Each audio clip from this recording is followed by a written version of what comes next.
Good Souls game, bad Souls game. Good Souls game, bad Souls game. Oh shit.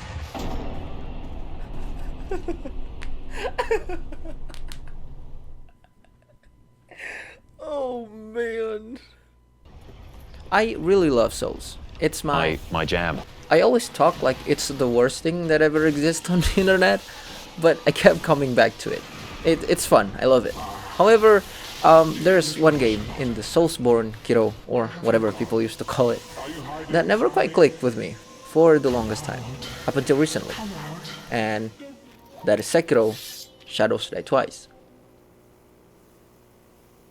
I played Sekiro for the first time in 2019, not long after its release, and something just felt off in many ways, for me personally at the time. And recently, I decided to give it another chance, and that might be one of the best decisions that I've made in some time. Because now Sekiro went from not even being in the conversation to one of my favorite game of all time. 忍びよ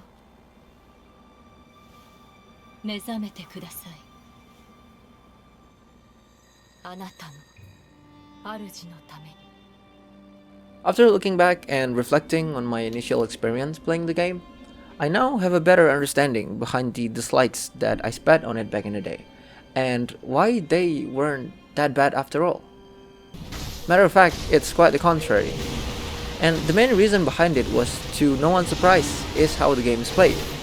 I think my fellow gamers who had played both Sekiro and Souls already know where I'm going with this. Sekiro is really fast-paced, probably the most all of them all. Though granted, Bloodborne is practically just as fast-paced, especially with the rally system, but Sekiro is nothing like Souls or Bloodborne. It's its own thing, whereas the other Souls games centers around the dodge mechanics, which gives you a fixed amount of invincibility frames. Damn, that's hard to pronounce. During the animation, except for the S2, but let's not talk about the S2. Sekiro just straight up like, nah bruh, I got something better. Introducing Deflex. Say goodbye to the good old stamina bar, because now we have something more interesting. Posture bar. Take it as a stamina bar that only depletes when you're blocking. You block the attacks, it fills up, you get staggered. Quite familiar. But what makes it really interesting is how you fill up the enemy's posture bar. Remember that parry mechanics that you can only pull off once every other full moon in Dark Souls? Sekiro core gameplay lies around this mechanic. Granted, the parry, or the so now called deflect, is much more forgiving. The absence of stamina bar sorta eliminates the need to take a breath, so to speak. This allows you to trade blows constantly as long as you're up for it.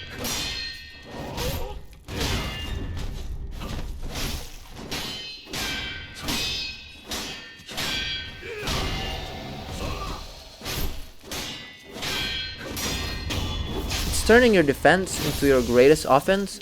You aren't simply blocking or dodging. You're constantly thinking of what and when the attack will come and when to perfectly time your deflect. And when it really clicks, it can be one of the most satisfying things you can get to experience in a video game, in my opinion.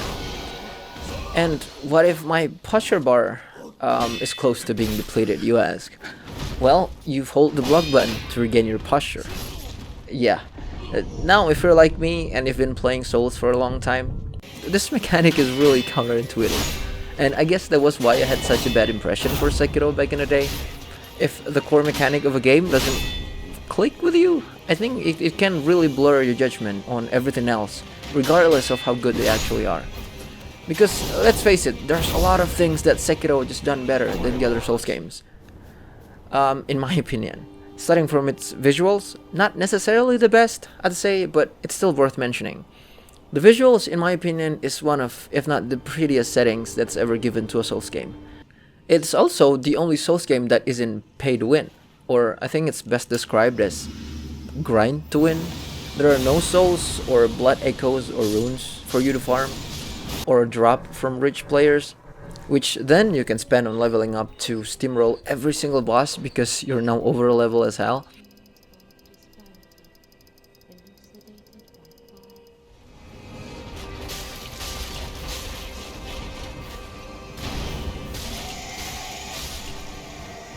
No, Sekiro doesn't give you any of that, but instead, you'll need to collect these things called the prayer beads, which is your main way to level up, and they are mostly only dropped by the mini-bosses that you come across throughout the world. And to get stronger, you need these memories that are only dropped by the bosses. This makes for a really interesting concept that it isn't just your character that is leveling up, it's you. As each level isn't just something that you can get by spending time doing mundane repetitive tasks. It's something that requires you to improve and get better in order to obtain. Something that weren't simply given, but earned. And I think this makes Sekiro very superior than the other Souls game in terms of its leveling up mechanic. Sekiro also copied something that made Bloodborne really good. And that is quality over quantity. Bloodborne only has 26, yes, 26 weapons. But each of them are very unique and satisfying to use. Each weapon can play completely different by just transforming it using a single press of the L1 button. And it can be done while attacking, dodging, or even backstepping.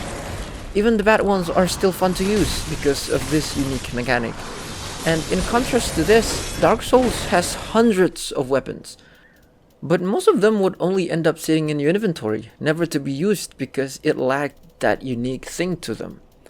Or they're simply bad. And what about Sekiro? Well, Sekiro only has one weapon, that is Kusabimaru, your katana. And you're given 10 different prosthetic tools that you can obtain throughout your playthrough. And at one point in the game, you'll get the ability to combo each of them into your regular attacks, which expands the amount of things you can do with them. And you also have quite a number of different skills that'll end up giving you some of the most fun combos to play with. Not an abundance of stuff, but each of the tools you have are very well thought out and can be very useful as long as you play your cards right. And in my opinion, it's only second to Bloodborne, subjectively speaking. But with how the game is played and the amount of stuff you can do, I think it's genuinely really tough to beat. And when it comes to what the Souls franchise is known to be best at, which is its bosses, I personally always think that Dark Souls 3 has the most consistent bosses in the franchise. Sure, in the beginning there are some weakly designed bosses and some that are rather gimmicky, but from Abyss Watchers and Pontiff Sullivan's onward, I think, aside from the gimmick ones, the quality of the bosses rather persist. And there are many reused bosses, talking to you Elden Ring, but when it does, it's amazing. But now, after I replayed and fully experienced a masterpiece that is Sekiro, I really gotta pass the torch, dude. All of the bosses are consistently good. The only one that is kind of weak, in my opinion, is just Dual Ape. It still feel like the fight is poorly stitched together and lack many things that made gang fight great. If we look at some of the best gang fights in the Soul series, take for example Onsen and Smo, or the Demon Duo in Ring City DLC, these fights are great because they complement each other perfectly. There's a good harmony and flow to these fights, and us players are given the control to slip ourselves into this flow. These things makes for a great gang fight. Yet Dual Ape lacked all of these things. I personally felt like I was just thrown into another Gutskins or Dual Gargoyle. It feels more like an annoying chores rather than a good solid gang fight. But aside from that, the other bosses are just peak boss design. Even the gimmick fights is really good. And the closer you get to the end game, they're just getting better and better, with the final boss being one of, if not the best final boss in the Soulsverse, in my opinion. And what's better than a very good boss fight? It's the ability to fight them whenever you want. Yes, this is one of the best things that could have happened in Souls, objectively speaking. I don't know why they didn't bring it back in Elden Ring, but... In order to get access to this sweet feature, all you gotta do is simply beat the game. Then rest at any idol, and you get the option to pick the Reflection of Strength, where you can fight any bosses that you want individually, or Gauntlets of Strength and pick a gauntlet based on what endings you've done. It's just great, dude. Regardless of whether you've enjoyed the game as much as I did, or still considering whether you should dip your toes and swim across this beautifully crafted piece of art that is Sekiro, Shadows Die Twice, I think we can all agree that this game is really something that you owe yourself to experience at least once in your life.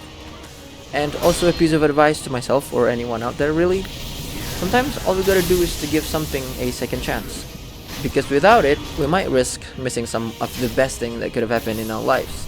Which in this case, specifically for me, it is Sekiro Shadows Die Twice.